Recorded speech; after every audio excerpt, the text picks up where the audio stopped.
Assalamualaikum warahmatullahi wabarakatuh. Perkenalkan, nama saya Alfanda Fareza Munzana dan saya mahasiswa aktif Fakultas Hukum Universitas Pasundan. Di sini saya ber-NPM 21 10057. Di sini saya akan memberikan resume atau memberikan hasil bacaan saya dari jurnal yang berjudul The Case of the Suppleants Explorer untuk mata kuliah filsafat hukum.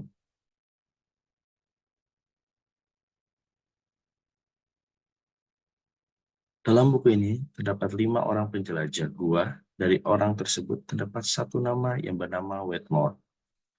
Pada suatu hari, 5 orang tersebut menjelajah suatu gua batu kapur di dataran tinggi. Saat mereka telah di dalam gua tersebut, tiba-tiba terjadi longsor dan batu-batuan besar berjatuhan sehingga menutup akses untuk keluar dan akhirnya mereka terjebak di dalam gua. Setelah itu, untungnya para penjelajah gua ini telah meninggalkan petunjuk di suatu markas besar di perkumpulan penjelajah Spluence, dan mereka mengusulkan agar para penyelamat mengusulkan untuk berkunjung ke gua tersebut untuk menyelamatkan 5 orang penjelajah tersebut. Namun, untuk menyelamatkan penjelajah di dalam gua ini sangatlah sulit karena bebatuan besar teruslah berjatuhan. Dalam hal ini, penjelajah yang berlima orang itu hanya membawa perbekalan sangat sedikit dan di dalam gua tidak ada tumbuhan dan hewan untuk dimakan. Selanjutnya mereka ingat bahwa mereka membawa kabel port atau sebuah alat yang dapat mengirimkan dan menerima pesan sehingga mereka dapat berkomunikasi lewat kabel port itu dengan para insinyur, para ahli, dan dokter. Mereka menanyakan perlu berapa lama lagi agar mereka dapat keluar dari gua tersebut. Lalu ada jawaban mengenai pertanyaan tersebut, yaitu jawabannya mungkin 10 hari lagi. Wetmore kembali bertanya, apakah kita dapat hidup lebih lama jika kita memakan satu di antara kita, namun tidak ada balasan satupun. Selanjutnya, Wetmore menyarankan juga kepada teman-temannya untuk mengundi menggunakan dadu atas saran Wetmore yang menyatakan bahwa harus memakan salah satu dari 5 orang penjelajah ini. Namun setelah mereka bersepakat dengan saran Wetmore, ternyata Wetmore lah yang malah mengundurkan diri dari perjanjian yang dibuatnya sendiri. Dan pada akhirnya, teman-temannya tidak setuju dengan pengunduran diri Wetmore, lalu dadu pun tetap diundi. Setelah pengundian itu, ternyata Wetmore lah yang terpilih dan harus dimakan oleh 4 orang teman-temannya. Setelah penyelamatan penjelajah ini, para penjelajah dirawat inap di rumah sakit. Terlebih dahulu karena mereka terjadi mal gizi dan syok. Namun mereka didakwa pembunuhan Wetmore. Berdasarkan fakta yang ada, terdakwa bersalah atas pembunuhan Roger Wetmore. Dan hakim menjatuhkan hukuman gantung kepada 4 orang tersebut, namun ada pun 5 pendapat hakim yang berbeda.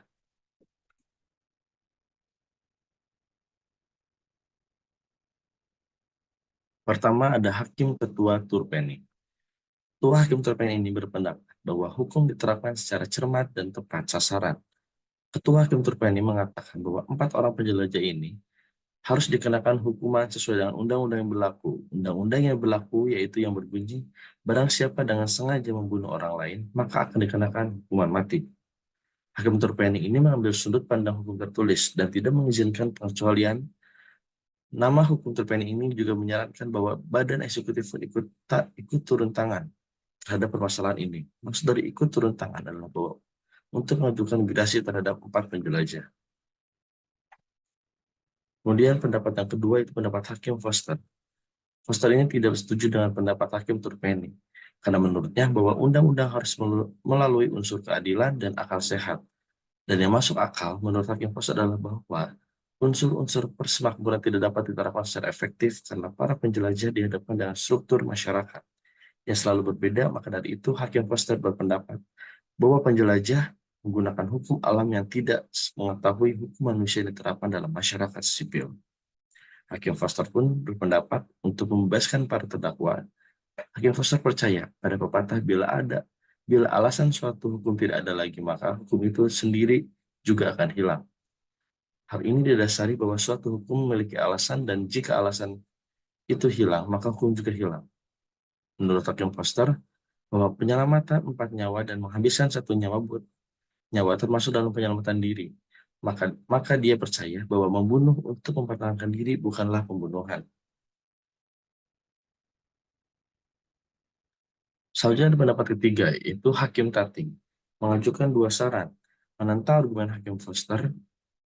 Hakim Tating menentang hukum alam karena hukum alam menghendaki apa yang diputuskan diarahkan pada pencapaian kebaikan dan dijauhkan dari keburukan.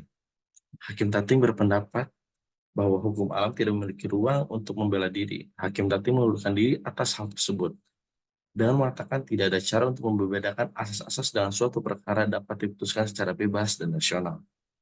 Menurut Hakim Tating, bahwa pembelaan diri yang dimaksud Hakim Foster tidak masuk akal karena menurut Hakim Tating, pembebasan diri itu tidak dapat dikatakan jika ingin dibunuh itu harus melawan.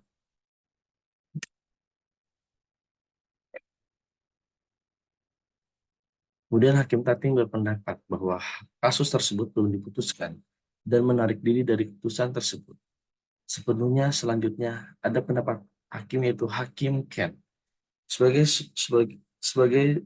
setuju dengan Hakim Tating bahwa Undang-Undang Persemakmuran harus dihapuskan dan tidak digunakan untuk penilaian seperti ini. Usul dari Hakim Ken berpendapat sama dengan Ketua Hakim Turpeni, yaitu mendukung hukum mati. Namun Hakim Ken tidak setuju apabila kasus ini diserahkan kepada Ketua Eksekutif, karena menurut Hakim Ken, hal tersebut merupakan pelanggaran proses peradilan. Kesimpulan Hakim Ken ini didasarkan pada gagasan pemaparan hakim dalam menerapkan undang-undang secara efektif dalam proses penegakan hukum. Selanjutnya yaitu pendapat yang kelima, ada pendapat dari Hakim Handi, di mana Hakim Handi membebaskan para penjelajah dan menganut pendekatan realisme. Hukum yang melekat dengan akal sehat, dia menyatakan bahwa terdapat penjelajahan tersebut harus diampuni. Hakim Handi menggunakan jejak pendapat untuk membenarkan hal tersebut. Karena 90% masyarakat meminta agar terdakwa dibebaskan, dan 10% lagi sebagai sisanya berpendapat yang beragam. Maka kesimpulan dari kasus ini bahwa ada dua hakim, yaitu Hakim Turpendi dan Hakim Ken, menyatakan bahwa terdapat penjelajah gua harus dihukum mati, dan dua hakim, yaitu Hakim Foster dan Hakim Handi, menyatakan terdapat penjelajah gua harus dibebaskan, dan satu hakim, yaitu Hakim Tating, mengundurkan diri dari kasus penjelajah gua ini.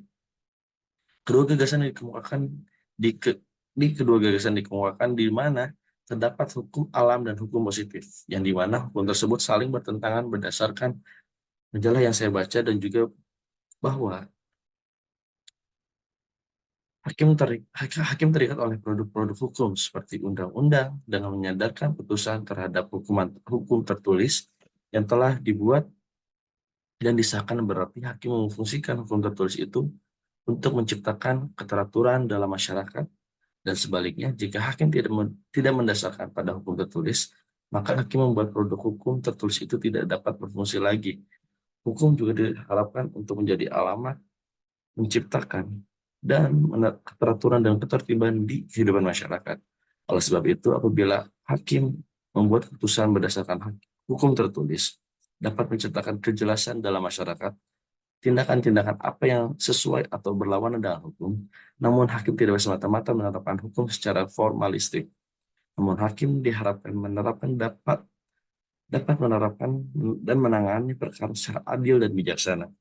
Hakim harus memiliki perspektif luas terhadap hukum. Kemudian setelah itu ada pun beberapa pendapat. Yang pertama pendapat dari Chief Justice Turpeni bahwa undang-undang pembunuhan persemakmuran atau Commonwealth dapat diterapkan dalam menghakimi perbuatan terdakwa melalui prinsip pemisahan antara eksekutif dan yudikatif, yang menyertakan bahwa eksekutif bebas untuk memberikan gerasi tanpa melanggar ketentuan hukum persemakmuran. Kemudian ada pendapat dari Justice Foster bahwa kesini bukanlah kesemuanya seperti apa yang dikatakan undang-undang, dan hukum persemakmuran melainkan tindakan yang dilakukan keempat terdakwa merupakan tindakan pembelaan diri atau bertahan hidup untuk dirinya sendiri. Kemudian ada dari Justice Starting bahwa pembunuhan dalam kasus ini adalah pembunuhan yang disengaja karena para penjelajah sebelumnya melakukan musyawarah terlebih dahulu dan direncanakan untuk melakukan tindakan memakan salah satu anggota penjelajah untuk tetap bertahan hidup. Kemudian ada pendapat dari Justice Ken bahwa pembunuhan dalam kasus ini adalah pembunuhan yang disengaja karena para penjelajah sebelum melakukan pembunuhan itu telah melakukan musyawarah terlebih dahulu dan direncanakan untuk melakukan tindakan memakan salah satu anggota penjelajah untuk bertahan hidup. Dari pendapat dari Justice Sandi bahwa perlunya pengadilan untuk menjaga kepercayaan publik yang mengharuskan mereka mengikuti 90% mayoritas dalam pendukung penerapan hukum biasa atau membebaskan para terdakwa sama sekali. Terima kasih atas yang telah mendengarkan video dan pemaparan dari saya mengenai buku yang telah saya baca. Mohon maaf apabila ada kesalahan. Wabillahi taufiq wal hidayah. Wassalamualaikum warahmatullahi wabarakatuh.